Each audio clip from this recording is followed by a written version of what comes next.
Graça e paz a todos. Eu gostaria de trazer uma reflexão da palavra de Deus sobre o fruto do conhecimento do bem e do mal. A Bíblia diz aqui em Gênesis capítulo 2 e o versículo 16 e 17. E ordenou o Senhor Deus ao homem, dizendo: de toda a árvore do jardim comerás livremente, mas da árvore do conhecimento do bem e do mal, dela não comerás, porque no dia em que dela comeres, certamente morrerás.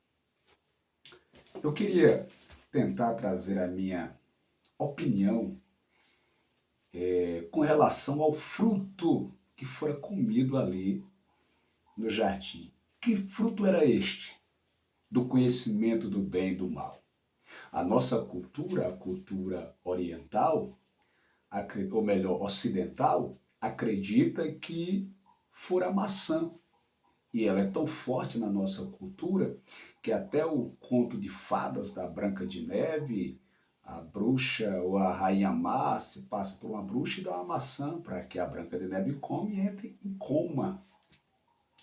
Já o nosso Steve Jobs, um dos homens mais inteligentes na nossa era tecnológica, quando ele monta a sua empresa de tecnologia e cria o iPhone, ele vai colocar como logomarca uma maçã com a mordida para representar exatamente o poder que a sua empresa tem de abrir os olhos das pessoas, que era o que iria acontecer quando Adão e Eva comessem do fruto do conhecimento do bem e do mal. Viram eles que estavam nus. Pois bem, mas terá sido de fato uma maçã? Terá sido essa fruta que fora comida por Adão e Eva lá no jardim? A priori, eu quero revelar que, na verdade, a comida, o alimento, o pão, sempre está em envolvimento com a palavra de Deus, com os projetos de Deus. Veja que quando o povo saiu do Egito e passaram 40 anos no deserto, Deus mandava o maná todos os dias. Todos os dias tinha maná para o povo comer durante praticamente 40 anos. E as pessoas tinham que ir todos os dias pegar aquele mantimento para o seu sustento. Isso vai corroborar com aquilo que Jesus falou na oração dominical. O pão nosso de cada dia nos dá hoje. No aspecto espiritual, quando a Bíblia diz que nem só de pão vive o homem, mas de toda palavra que provém da boca do Senhor, isso significa dizer que o pão espiritual, ele deve ser buscado todos os dias.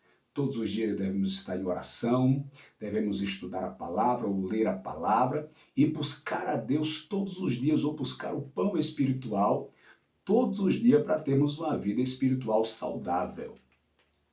E é interessante que no sábado não era mandado o maná para o povo. No entanto, Deus dava uma porção dobrada na sexta-feira, Deus dava em dobro para que eles não tivessem falta no sábado do pão, pois não podiam ir buscar. Só que se eles fizessem isso, por exemplo, pegando em dobro da quinta para a sexta, o que eles guardassem da quinta para a sexta apodrecia.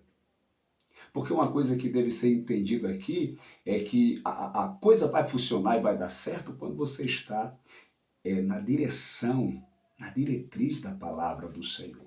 Não é? Então isso é interessante. E outra coisa interessante, eu costumo falar isso em frases de reflexão, é que se você quer descansar amanhã, então trabalhe em dobro hoje. Nunca fique na expectativa de descansar hoje para trabalhar amanhã, porque o amanhã nunca vai chegar e o hoje nunca passará. Então o correto é trabalhar hoje para descansar amanhã. Tem até uma frase que eu escrevi ela no meu Instagram, que diz assim: se você quiser se livrar de matar um leão amanhã, então mate 2 hoje. A única forma possível para você não precisar matar um leão no amanhã é matando 2 hoje. Pois bem, então veja que o alimento sempre está em envolvência com a palavra do Senhor. Jesus Cristo multiplicou pão e peixe. Elias, por exemplo, comeu um pão trazido do céu que caminhou 40 dias e 40 noites sem parar até chegar no Monte Horebe. Isso é algo maravilhoso, é algo muito profundo, porque o pão vai estar sempre na envolvência da palavra, ou envolvido com a palavra. Interessante que Jesus ele é considerado o segundo Adão. O segundo Adão. E a Bíblia diz que quando ele fora batizado por João Batista, ele foi para o deserto, levado pelo Espírito Santo para o deserto, para ser tentado. E a tentação que Jesus vai passar lá no deserto é exatamente na questão alimento, na questão pão.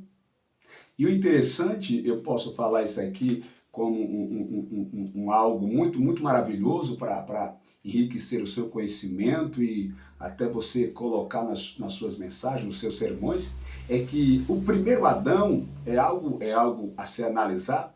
Por quê? Porque Satanás ele entrou na casa do primeiro Adão e venceu Adão através do pão. Entendeu? Já o segundo Adão, que é Jesus, ele entrou na casa de Satanás, porque nós podemos parafrasear e apresentar o deserto como sendo a casa do inimigo, nesse aspecto, a casa das serpentes. Porém, você tem que entender que no deserto é aonde Deus mais faz milagre. Ou seja, quando o inimigo lhe cerca, quando você está em um ambiente hostil, pertencente ao adversário, não se preocupe, porque ali a presença de Deus será infinitamente maior e os milagres de Deus serão extremamente maiores na sua vida. Mas veja que coisa interessante. Satanás entrou na casa de Adão e o venceu com pão. E Jesus Cristo entrou na casa do adversário e venceu o adversário na tentação do pão. Isso é muito interessante. Glória a Deus por isso. Pois bem, então, mas qual foi o fruto, na verdade, que Adão e Eva comeram lá no jardim? Olha, eu vou dar a minha opinião, você não vai ter como uma verdade absoluta, porque não seria possível, mas é uma forma de você refletir e pensar. No meu pensamento, no meu entendimento, até com base em outras declarações, em outras opiniões, é provável que o fruto que Adão e Eva comeram lá no jardim foi o fruto da figueira.